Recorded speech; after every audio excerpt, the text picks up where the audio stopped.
क्या एक जिद्दी शहजादी का घरूर उसकी किस्मत बदल सकता है? पैसा, ताकत और सोना जब सब हद से निकल गया, तब शुरू हुई एक नई आजमाइश। एक ऐसी कहानी जहां जीतने के लिए सब कुछ हारना जरूरी था। सदियों पहले गुलिस्तान की हसीन वादियों में एक ऐसी सल्तनत थी जिसकी मिसाल दुनिया में कहीं नहीं मिलती थी।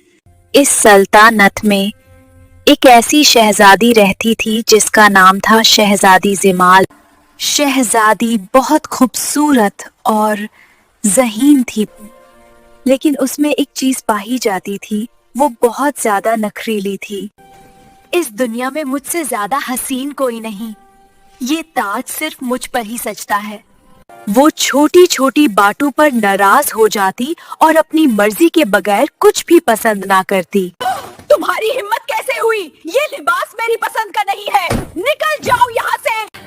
लेकिन इन सब में सबसे अहम मसला इनकी शादी ना करने की जिद थी। शादी का नाम सुनकर ही वो गुस्सा होने लगती। जमाल, मेरी बेटी, तुम्हारा गुस्सा तुम्हारा सबसे बड़ा दुश्मन बन गया है। क्या कोई तुम्हारा दिल बदल सकेगा? लेकिन फिर एक दिन पड़ोसी सल्तनत का शहजादा इर्तजा आया। शहजादा हुस्न से ज्यादा अकल और अखलाक के लिए जाना जाता था। तो आप है वो शहजादा जिनकी तारीफ में अब्बा जान थकते ही नहीं। मेरे सामने तो आप एक मामूली मुसाफिर लग रहे हैं। शहजादी, हुस्न आंखों को अच्छा लगता है, लेकिन इखलाक दिल जीत लेता है। वो शाम बहुत भरी थी। एक तरफ गुरूर था और दूसरी तरफ सब्र। बादशाह के हुक्म पर दोनों की शादी हो गई। इर्तजा जमाल को अपने मुल्क ले जा रहा था।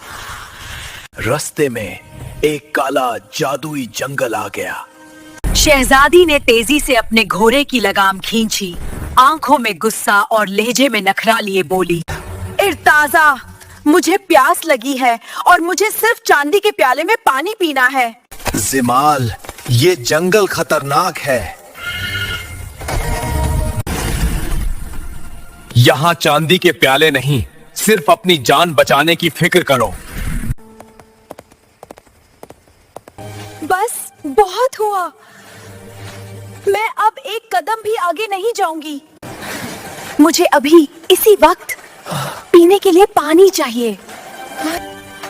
शहजादी की जिद के बाद आखिरकार प्रिंस भी तंग आ गया। उसने शहजादी की तरफ देखा और नरमी से कहा, चलो अभी थोड़ा आगे चलता है, शायद आगे हमें पानी मिल जाए। जैसे ही वो जंगल में आगे बढ़े, अचानक एक तेज आंधी चलने लगी और एक बुरी जादूगरनी नमूदार हुई। इतने नखरे, इतना गुरूर, अब देखो अपना अंजाम। उसने जमाल के नखरों से तंग आकर उस पर जादू कर दिया और उसे एक आम सी लड़की बना दिया, जिसके शाही लिबास कभी शान की पहचान थे, आज वो मिट्टी और चीथड़ों में तब्दील हो चुके थे। मैं ये नहीं कर सकती, मेरे हाथ गंदे हो रहे। अरे मगरूर शहजादी, अगर तुम दोबारा शहजादी बनना चाहती हो तो तुम्हें 3 आजमाइशें पूरी करनी होंगी। पहली आजमाइश, तुम्हें अपनी अना को मिटाकर एक भूखे को खाना खिलाना होगा। दूसरी आजमाइश, तुम्हें एक तपता हुआ सहरा पार करना होगा, जहां धूप तुम्हारा बदन और प्यास तुम्हारी रूह जला देगी। तीसरी आजमाइश, तुम्हें एक बिफरा हुआ समंदर पार करना होगा, और जिसकी खौफनाक लहरें तुम्हें निगलने के लिए तैयार है। याद रखना, अगर तुम डर कर रुक गई तो हमेशा के लिए इस मत्ती का हिस्सा बन जाओगी।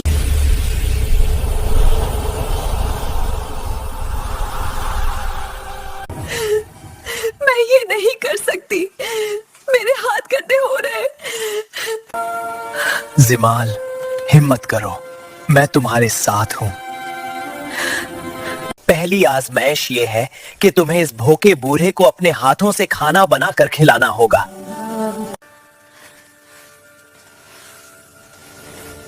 शहजादी, जिसने कभी पानी का ग्लास खुद नहीं उठाया था, अब उसे आग जलानी पड़ रही थी। उफ, ये आग क्यों नहीं जल रही? क्यों ये इतना मुश्किल है? उसने मेहनत की, उसके हाथ जले। ही, तुमने कर दिखाया जिमाल, तुम बदल रही हो। बाबा, ये लीजिए, मैंने आपके लिए खाना बनाया है। माफ कीजिएगा, मुझे इतना वक्त लग गया। जीती रहो बेटी, तुम्हारा दिल सोने का है, खुदा तुम्हारा भला करे। लेकिन जब उसने उस बूढ़े को खाना खिलाया तो उसके दिल में एक अजीब सा सुकून पैदा हुआ। दूसरी आजमाइश में उन्हें एक तपता हुआ सहरा पार करना था, जहां सूरज उनके सब्र का इम्तिहान ले रहा था। जिमल ने पहली बार अपनी प्यास की परवाह किए बगैर एक नई जान की हिफाजत की।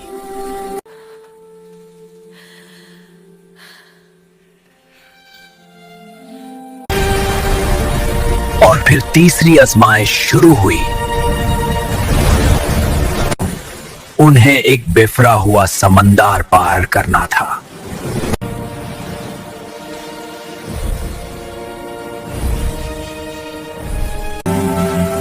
इर्ताजा, क्या तुम्हें लगता है कि मैं बदल रही हूँ?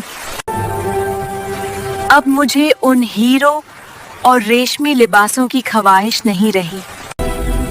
तुम्हारा दिल अब हीरों से ज्यादा चमक रहा है जिमाल। यही वो तब्दीली है जिसका मैं इंतजार कर रहा था। सेरा और समंदर की मुश्किलात के बाद आखिरकार वो उस जजीरे पर पहुंच गए जहां उनकी किस्मत का फैसला होना था। इस दरवाजे के पार जाने के लिए तुम्हें अपनी सबसे प्यारी चीज कुर्बान करनी होगी। क्या तुम तैयार हो? इर्ताजा, मुझे अब इस सोने की जरूरत नहीं। मेरा दिल अब इन सब चीजों से आजाद हो चुका है।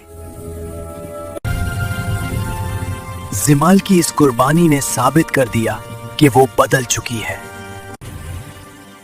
उसका घरूर खत्म हुआ और एक नर्म दिल शहजादी ने जन्म लिया। दोनों ने मिलकर एक नए सफर का आगाज किया। उन्हें समझ आ गया कि असली खजाना सोना नहीं बल्कि मोहब्बत और इंसानियत है।